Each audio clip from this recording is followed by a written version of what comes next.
horoscope, April 26, 2025 para kay Pisces. Pisces, wishes come true, sabi dito sa cards. Although may nakikita ako mga conflict regarding sa relationship o yung mga taong nakapaligid sa'yo, sabi dito sa cards, hindi naman ito magiging dahilan para hindi ka mag-focus dun sa mga bagay na talagang pinaglalaanan mo ng effort at time. Sabi dito sa cards, may mga nagne-negative, kumbaga may mga sigalot o may mga problemang kumakaharap sa'yo sa ngayon. Pero this card showing kasi you are determinated, no? Parang naka-focus ka talaga at ipupursue mo yung kung ano yung gusto mo. Well, this card showing na ituloy mo lang, encouragement sa'yo na ipursue mo lang kung ano yung mga pinaplano mo kasi magbubunga ito ng maganda sa'yo. Kahit na may mga taong nagne-negative sa'yo. Punta tayo kay Libra.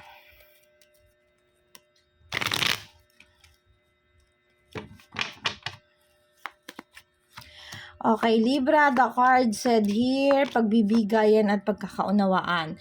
Sabi dito sa cards, kung may mga tao daw nakagawa sa'yo ng hindi maganda or sabihin na natin nakapanakit ng iyong damdamin, if you feel betrayal or may mga negative na energy na pumasok sa'yo last few days or this time, sabi dito, you need to, yung parang palawakin yung pag-uunawa natin. No? Nakikita ko dito, you need to start a new beginning or magkaroon ng pagbibigayan. Regarding sa finances, nagiging maganda naman yung flow ng iyong araw today. Kasi nakikita ko dito, matatabunan o mapapalitan yung mga na-waste mo o naibigay mo. No? Nakikita ko dito sa cards na magiging maayos, yung still guided naman ni universe at yung new beginning na kinakaharap. Kaya kung ikaw ang isang Libra na walang trabaho at gusto maghanap ng trabaho, this is your day, Libra. Punta tayo kay Aquarius.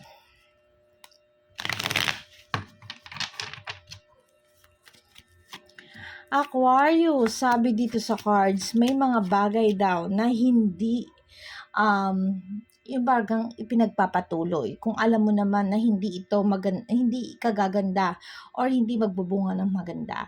Nakikita ko dito, Aquarius, na malawak ang pangunawa mo eh. Nakikita mo na agad kung ano yung kalalabasan ng mga mangyayari dun sa mga pinaplano mo o yung mga hakbang na gagawin mo o yung mga taong nakapaligid sa'yo. This time, sabi, don't be confused. Kung wala na talagang magagawa ng paraan, huwag ka daw mag-waste ng money, effort at time mo sa isang bagay na alam mo namang hindi yung parang papupuntahan ng maayos, no? Nakikita ko dito sa cards yung the pool. So, tignan mo, obserbahan mo yung sarili mo, huwag kang makinig sa mga payo ng iba, no? Sabi dito sa cards, ang instinct mo, ang paniwalaan mo dahil ikaw din naman ang mapapahamak or ikaw din naman ang dapat magsolusyon dun sa mga bagay-bagay na nakapaligid sa'yo.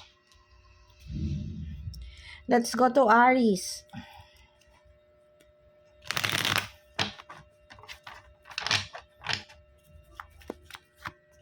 Aries, sabi dito magiging masaya ka daw today. Pagdating sa financial, nakikita ko igagrab mo yung mga opportunity paparating. Nakikita ko rin dito sa cards na focus mo yung sarili mo sa'yo. Kasi may nakikita ako dito mga bagay na hindi mo dapat daw ipinaglalaban, lalo na relationship with other people. May mga tao kasing magbubuhos ka ng effort or para sa'yo ay okay lang. Para sa'yo ma-motivate mo, kaya lang ang nangyayari kasi yung intention mong maganda nagkakaroon ng misunderstanding, hindi nila nauunawaan yung mga bagay na ganoon, no? So nakikita ko dito sa cards may mga bagay na gagawin ka para sa ibang tao na ikasisira mo din, kaya you need to be careful. Huwag masyadong magtiwala, huwag mag-boost ng effort dun sa mga taong hindi ka naman kayang i-appreciate, no? Basta focus lang sa sarili. Nakikita ko dito magiging masaya ka lalo na pagdating sa finances. Yung pagiging leadership mo, i-go mo lang. Sagittarius.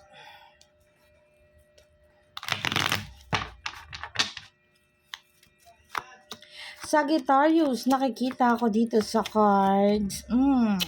May mga nagne-negative na tao sa paligid mo. Although nakikita ko dito na yung mga stranger, yung mga alok, mga offer, or sabihin na natin yung mga invitations, you need to check kung talagang magigain ka dito or magiging masaya ka dito sa decision na to. Kasi nakikita ko may mga bagay na mapagkakasunduan, kaya lang in the end, hindi ito makakapagpatulot sa'yo ng maayos or magpapasaya sa'yo. Baka maging root ito ng negative dun sa mga taong nakapaligid sa'yo.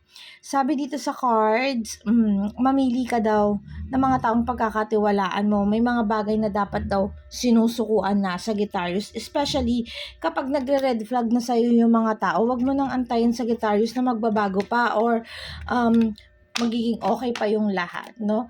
Stay put ka dun sa hindi naman masamang magbigay ng pagpapatawad or sabihin natin mas unawain yung mga tao sa paligid natin. Pero kailangan you need to set the boundaries kung hanggang saan lang yung pwede mong ibigay. At yung pang-uunawa na kaya mong ilapat sa ibang tao. Taurus. Taurus, the card said here, Taurus, the card said here, kailangan mag-focus tayo sa family. Kasi nakikita ko dito, may mga taong baka mapunta ka muna dun sa mga kaibigan muna bago yung person mo. Kung alam mo naman na hindi mo afford yung mga bagay-bagay or mag-ingat ka dahil baka mapasubo ka dun sa mga kaibigan mo na nagbubuyo sa'yo or sa isang bagay na hindi mo naman afford. Kasi nakikita ko dito, babaliktad yung mundo mo, baka maiipit ka sa isang sitwasyon. The important thing is you need to check yung mga decisions na gagawin mo kung okay ba sa'yo, pang sarili at dun sa family mo. Kasi may mga taong nakapaligid sa'yo na medyo mapapahama ka.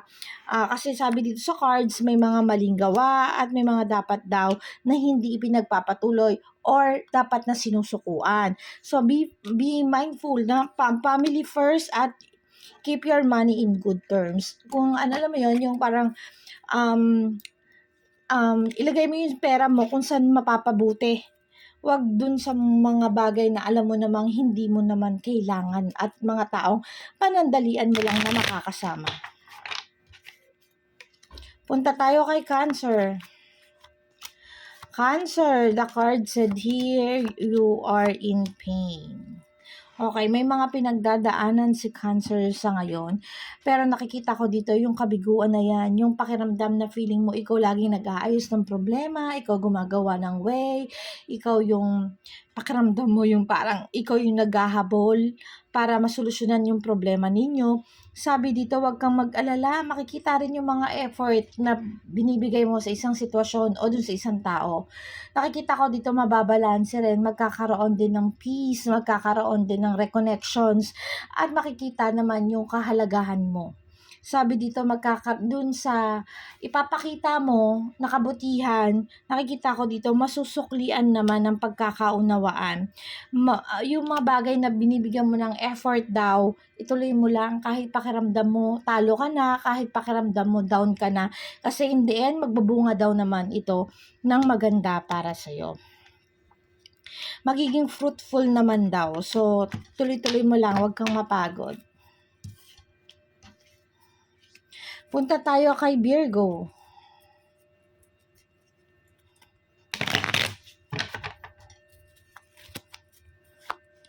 Virgo, pagdating sa finances, mag-ingat sa paggastos. Sabi dito sa cards, hindi porket may mga dumarating sa iyo Virgo or mapapalitan yung mga bagay-bagay, maglulustay ka na lang. This card showing na i-grab mo daw yung mga opportunity paparating sa iyo kasi nakikita ko dito na you need to do some actions. Gawa lang ng gawa. Kung mayroong mga plans kang mag-travel, okay lang yan as long as hindi mo napapabayaan yung career mo at yung mga opportunity yung paparating sa'yo. Sabi dito, pagka may dumating daw na opportunity from abroad or kailangan maglakbay ka, i-grab mo yun kasi naka-align yun sa'yo sa panahon ngayon, no? Punta tayo kay Scorpio.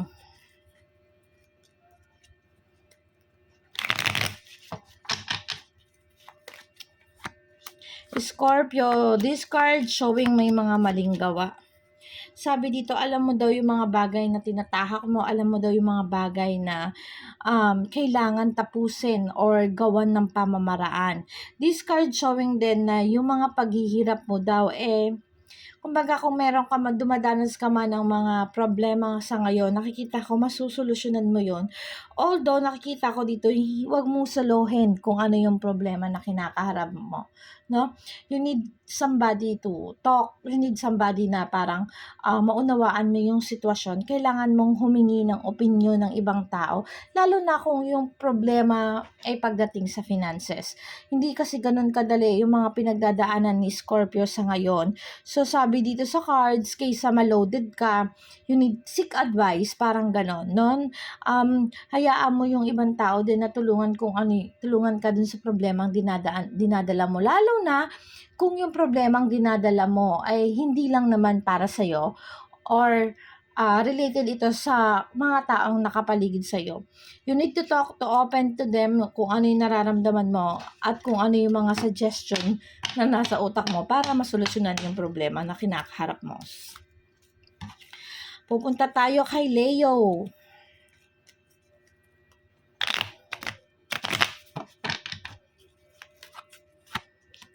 Leo, sabi dito sa cards, may mga struggle daw na kinakaharap si Leo.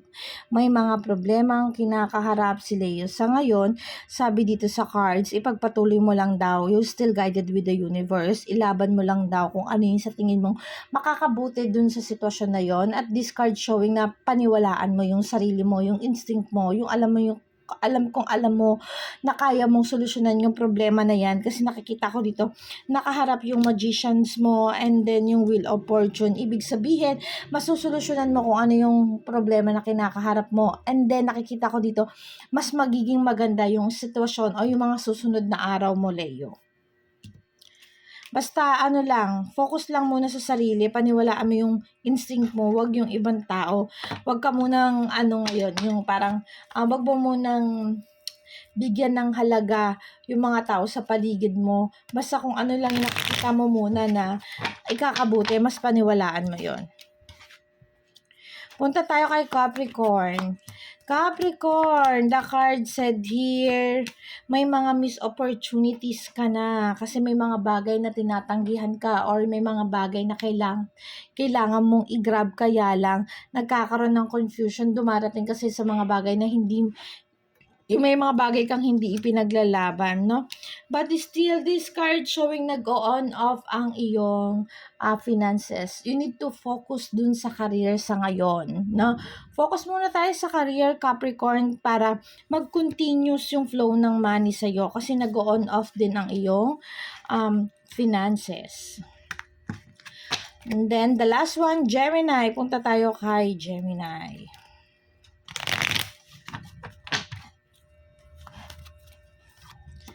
Gemini, sabi dito, pagka daw ma-confuse, alam mo daw kung ano yung dapat mong gawin. Although nakikita ko dito nawawala ng guidance ng universe kasi may mga bagay na pinanghihinaan ka na.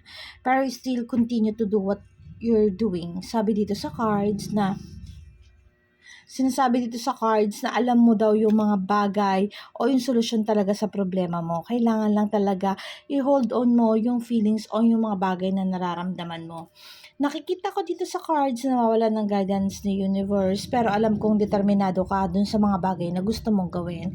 Lumalabas yung the pool dito, ibig sabihin nito na i-continue mo kung ano yung paninindigan na meron ka sa ngayon, Gemini.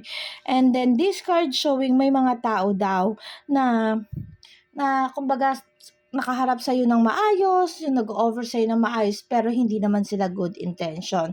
So be wise sa mga taong pagkakatiwalaan mo at hahayaang umentar sa buhay mo, Gemini. At ito po ang aking daily horoscope. Salamat po sa mga nakikinig ng guidance sa araw-araw. Paalala po, ito ay guidance lamang ha, araw-araw. Thank you po.